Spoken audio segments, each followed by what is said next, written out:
दोस्तों स्वागत है एक बार फिर से आप सभी का आपके अपने स्टडी चैनल एग्ज़ाम ज्ञान मंत्रा में।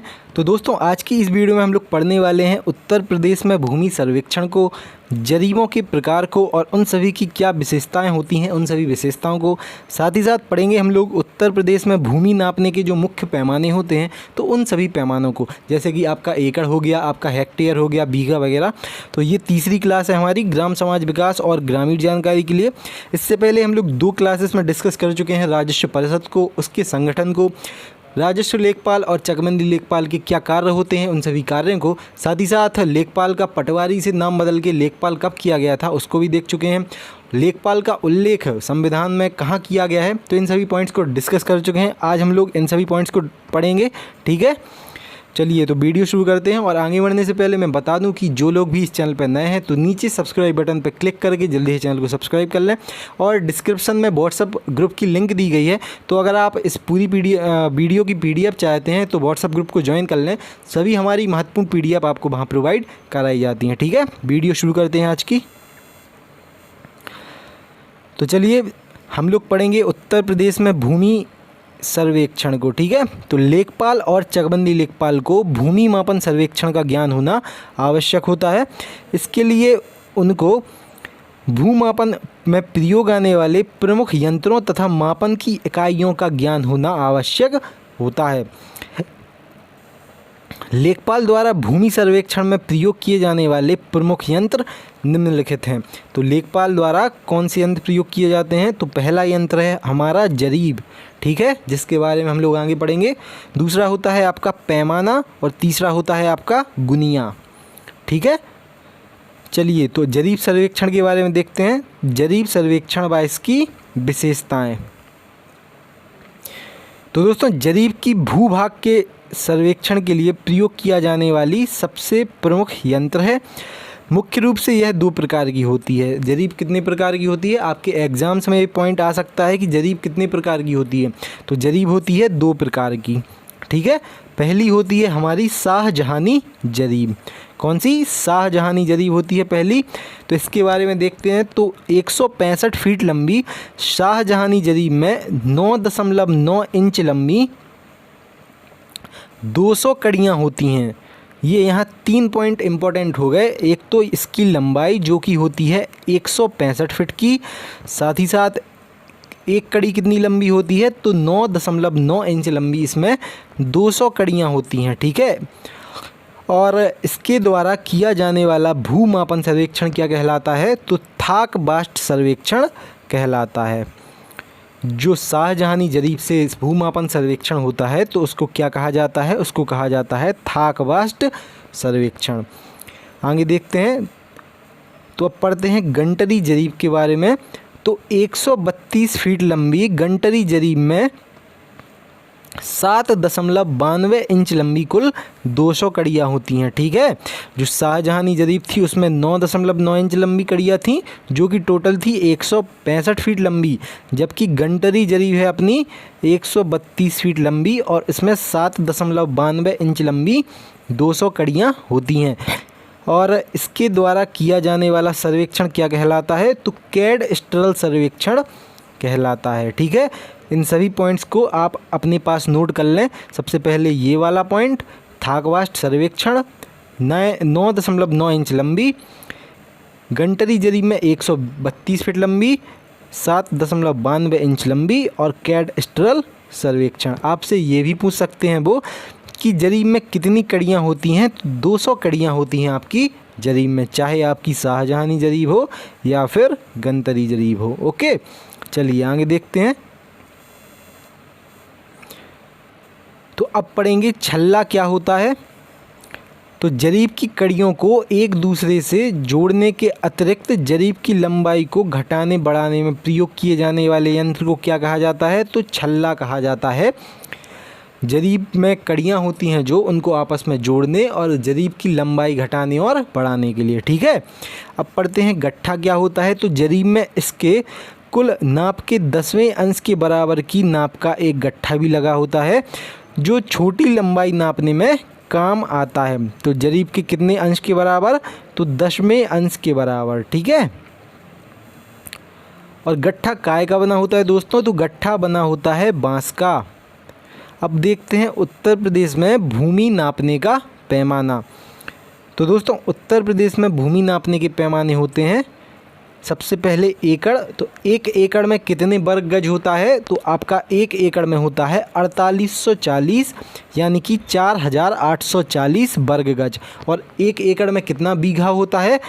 तो 3.95 बीघा होता है एक एकड़ में। जो ये वर्ग गज वाला पॉइंट दिया गया है मेनली ये बहुत ज़्यादा इम्पोर्टेंट है कि एक एकड़ में कितने वर्ग गज होते हैं। तो कितने होते हैं दोस्तों? एक एकड़ में होते हैं हमारे 4840 वर्ग गज। ठीक है, आगे देखें एक हेक्टेयर में। तो एक हेक्टेयर में होते हैं हमारे 10,000 वर्ग मीटर। कितने होते हैं? 10,000 वर्ग मीटर होते हैं एक हेक्टेयर में। अब देखें एक बीघा में। तो दोस्तों बीघा मुख्य रूप से हमारे बिहार, असम और बंगाल में प्रयोग किया जाता है। तो एक बीघा में होते हैं 1600 वर्ग गज।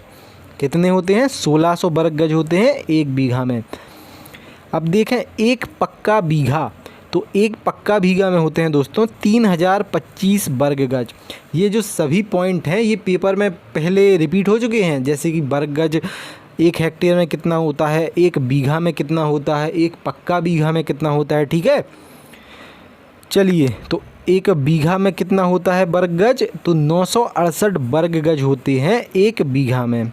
ठीक है, उत्तर प्रदेश से लगे राज्यों में प्रयोग किया जाता है और बीघा, जैसा कि मैंने आपको बताया कि जैसे बिहार में प्रयोग किया जाता है। ठीक है,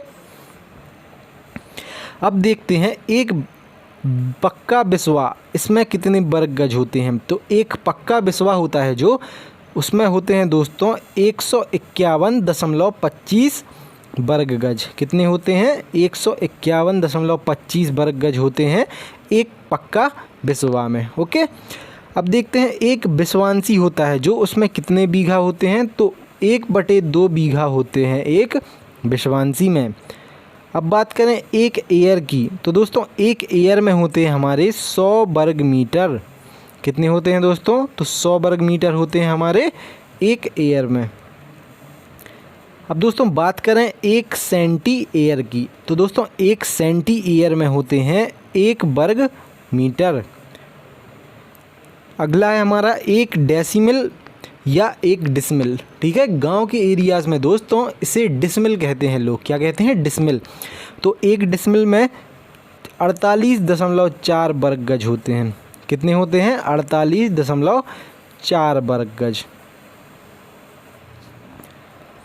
अब दोस्तों बात करें एक वर्ग किलोमीटर में कितने एकड़ होते हैं। तो एक वर्ग किलोमीटर में होते हैं दोस्तों 271.1 एकड़। ठीक है, यानी कि जो इतना एरिया है एक वर्ग किलोमीटर का, तो इसमें टोटल है 247.1 एकड़। ओके, अब देखें तो एक वर्ग मीटर, इसमें कितने वर्ग फुट होते हैं। तो एक वर्ग मीटर में होते हैं दोस्तों 10.763। हम लोग इतना लंबा नहीं पढ़ेंगे इसको, हम लोग सिर्फ इतना पढ़ेंगे 10.763 वर्ग फुट। ठीक है, अब देखें तो एक वर्ग मील में कितने एकड़ होते हैं। तो दोस्तों एक वर्ग मील के एरिया में होते हैं हमारे 640 एकड़। कितने होते हैं? 640 एकड़ होते हैं। अब दोस्तों देखें एक वर्ग मील। तो एक वर्ग मील में कितने एकड़ होते हैं। तो इसमें होते हैं 1.609 किलोमीटर। ठीक है, 1.609 किलोमीटर होते हैं हमारे एक मील में।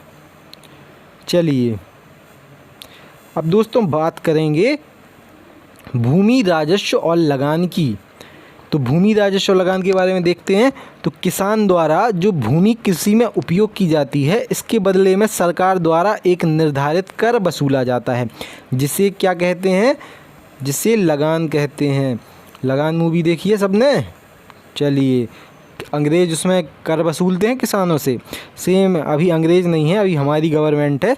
तो किसान द्वारा जो भूमि पर कृषि की जाती है, तो उसके बदले एक छोटा सा टैक्स देना पड़ता है सरकार को। तो उसे क्या कहते हैं? उसे कहा जाता है लगान। अब राजस्व प्रबंधन के लिए उत्तर प्रदेश सरकार प्रत्येक ज़िले में एक कलेक्टर की नियुक्ति करती है। किसकी नियुक्ति करती है? तो राजस्व प्रबंधन के लिए कलेक्टर की नियुक्ति करती है प्रत्येक ज़िले में। तो आगे देखते हैं, प्रत्येक ज़िला कई तहसीलों में बटा होता है। प्रत्येक ज़िले को सब डिवीज़न कहा जाता है। यहाँ तहसील लिखा है, तो प्रत्येक तहसील को क्या कहा जाता है? सब डिवीज़न कहा जाता है। ज़िले का सब डिवीज़न क्या होता है? एक और इम्पोर्टेंट पॉइंट हो गया ये। तो ज़िले का सब डिवीज़न होता है हमारी तहसील।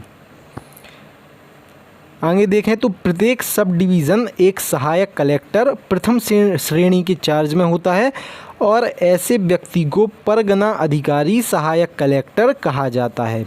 ठीक है। अब देखें तो भू राजस्व संबंधी कार्य करने वाले प्रमुख व्यक्ति कौन से होते हैं और कौन से अधिकारी होते हैं? तो ग्राम पंचायत स्तर पर दोस्तों होता है चकबंदी लेखपाल। तहसील स्तर पर कौन होता है? तो तहसील स्तर पर भू राजस्व संबंधी अधिकारी हमारा होता है तहसीलदार। उपखंड स्तर पर कौन होते हैं? तो उपखंड अधिकारी होते हैं उपखंड स्तर पर।